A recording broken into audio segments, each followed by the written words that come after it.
most Protestants, certainly the more traditional Protestants, agree with us, at least conceptually, with regard to Mary being the mother of God.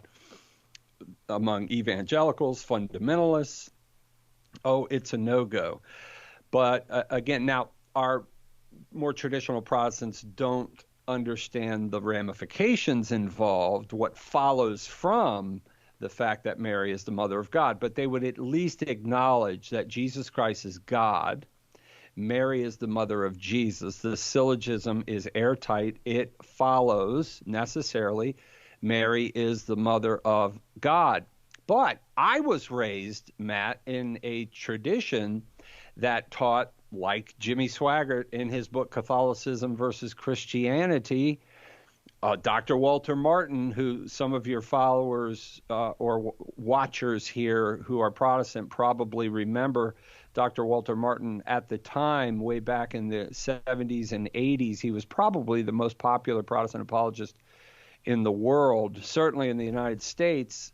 And Dr. Walter Martin was a famous opponent of Mary as Mother of God. And and the problem I had with Mary as Mother of God is you seem to be making a God out of Mary. Because look, one of the reasons why, or one of the ways we know Jesus is God, is he reveals himself as the Son of God. For God so loved the world that he gave his only begotten Son, monogenes. He is the only Son by nature. Of course, angels are sons by participation. We are sons by adoption as well as participation.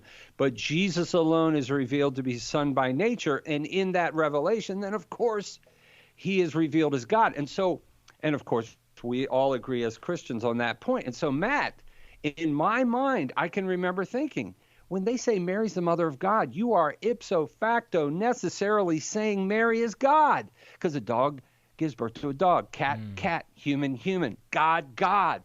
You've got a quadrinity. And that was a huge problem with me. And I'll guarantee you some folks listening right now have that problem as well.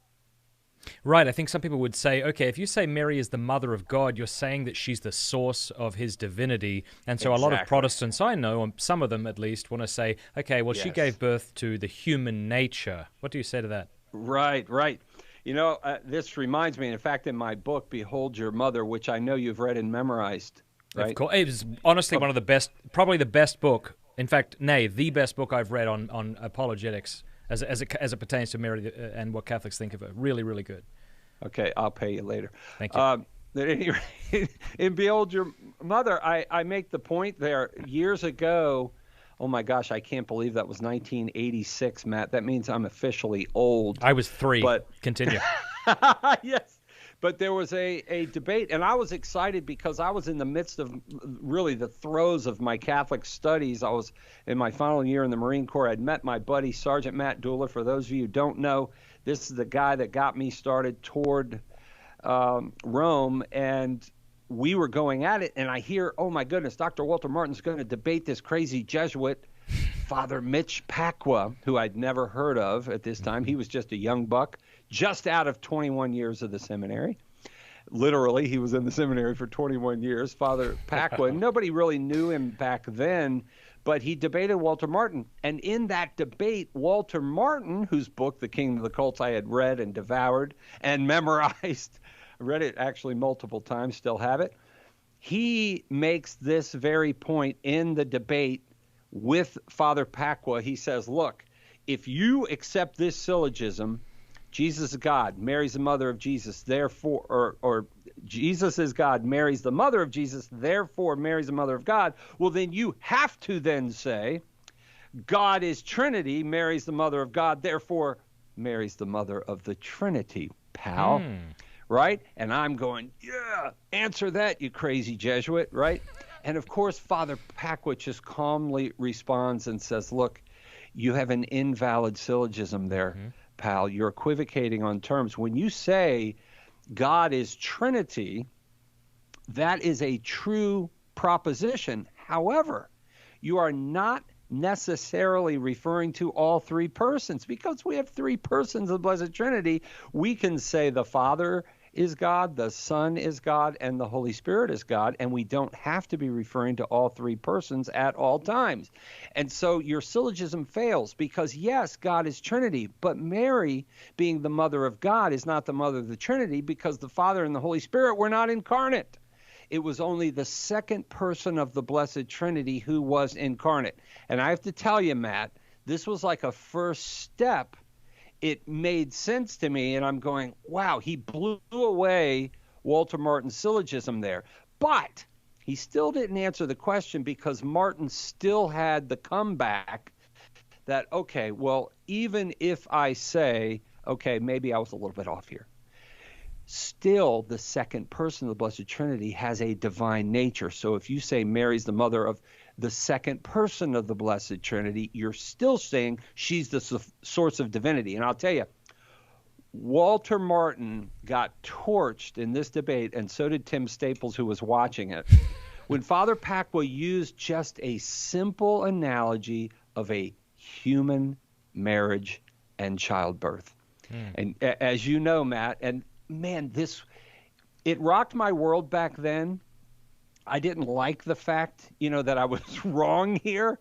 But he says, look, think about it. Mom, dad get together, get married, and they have a baby. All right. Now, I'll use, just for our conversation, Matt, my wife and my first son, Timmy.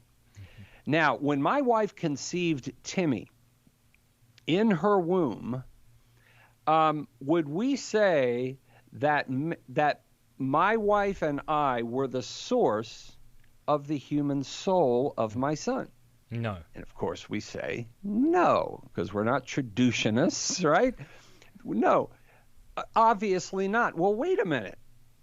Does that mean then that for the rest of Timmy's life, he should be...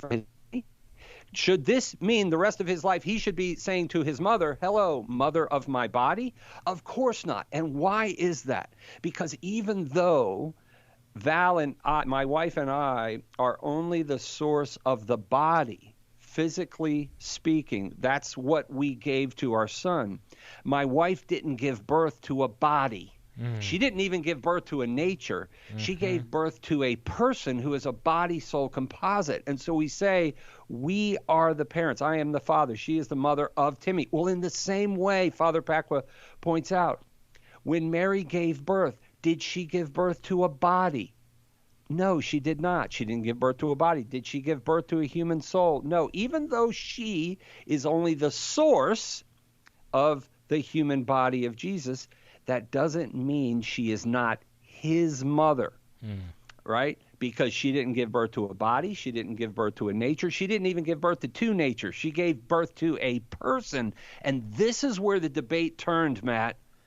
And Father Pacwa made the devastating connection here that blew my mind. He said, look, if you deny Mary is the mother of God, you are denying something essential about the person of Jesus Christ, the nature of Jesus Christ as the God-man, because you end up separating Jesus into two persons. Because who did, and Father had asked the question, I've asked thousands of my Protestant friends down through the last several decades, who did Jesus, or who did Mary give birth to? Who? Was it God? And real quick, you saw it in the book. I have a little anecdote in the book about a debate I had years ago. It was actually in a Catholic church. There was about 700 people there at the debate with a Protestant minister. And during the debate, we got to this point on the Mother of God, and I asked him these questions. I said, okay, well, look, let's just simplify things here. Let me ask you this. Do you believe Jesus is God? He said, yes. I said, do you believe that he was God when he was 6 months old? He said, absolutely. And I'm going, thank goodness, because we'd have more work to do, right? Okay, yes. Was he God when he was 6 months in the womb of the Blessed Virgin Mary? A little bit of a slower response, but yes. He saw where you were going. Yes. And then I asked the question, was he God when he was coming out of the womb of the Blessed Virgin Mary? And there was kind of silence. Well, yes. is Mary the mother of God? You could have heard a pin drop. There was silence in the whole church for about 10 awkward seconds. And then he exclaimed, no, she's not the mother of God. And I said, brother, I think you need to go home and pray on that a little bit.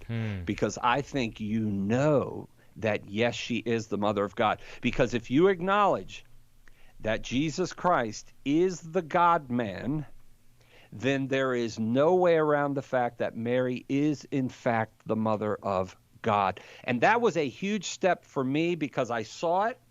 And then I dove in and I started studying Mariology. I got